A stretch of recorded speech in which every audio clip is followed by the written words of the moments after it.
Welcome to my supper club here at Lady G's Cuisine, where today I am preparing pork neck bones. I start off by spraying my baking pan with Pam spray.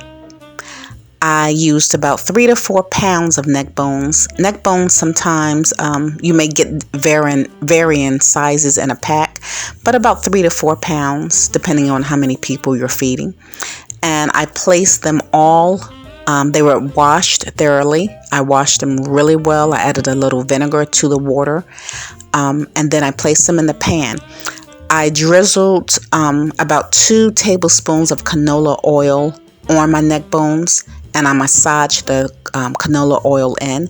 You can use vegetable oil or olive oil, but I opt for canola oil. And I massaged it very, very thoroughly. And after I did that, I added about a tablespoon of apple cider vinegar. And I just massaged that in on all the neck bones. My seasoning of choice, I seasoned the neck bones with the seasoning.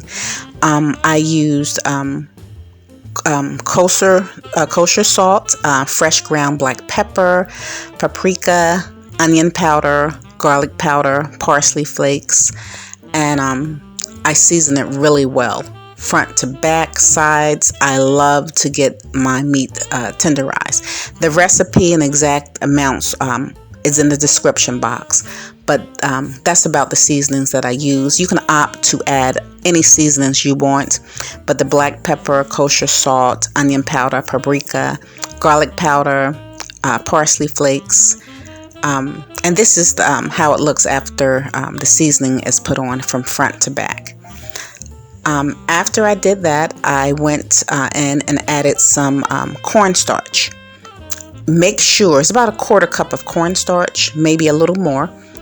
I make sure that the cornstarch, that the neck bones are coated with the cornstarch.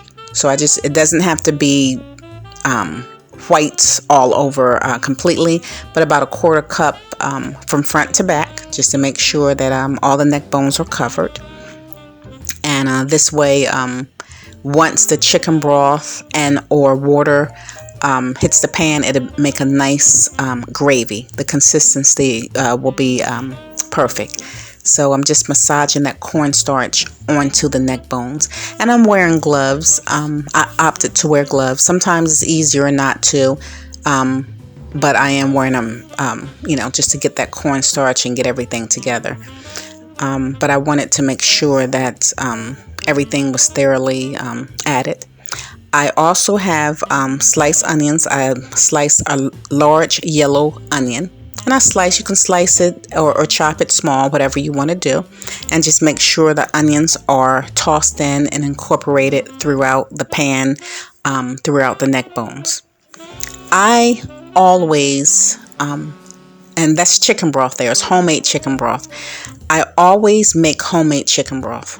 I love the flavors from slow cooking my chicken. And this is what I'm pouring in right now. The chicken broth. You're going to take about 2 cups of water or 2 cups of chicken broth. I opted to add 2 cups of chicken broth, and then I did a cup of water. So you can kind of decide on how much water you want, how much gravy. Depends on how much gravy you want, and I do like extra gravy. The gravy does not have to cover, the water does not have to cover the neck bones, but just enough. About 3 cups should be sufficient, but you can basically eye it. I put another piece of aluminum foil on top of the pan, and I always spray that. Sometimes I add seasonings on top of the aluminum foil because if it touches the meat, I want it to I don't want it to stick. This is the finished product after about 4 hours on 350.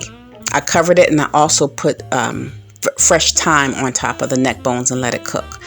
But after about 3.5, 4 hours of cooking covered on 350, this is the finished product of the neck bones. And periodically, you can stir the neck bones. I would say every hour, just kind of check on them and stir up the gravy. Thank you for joining my supper club. Please subscribe.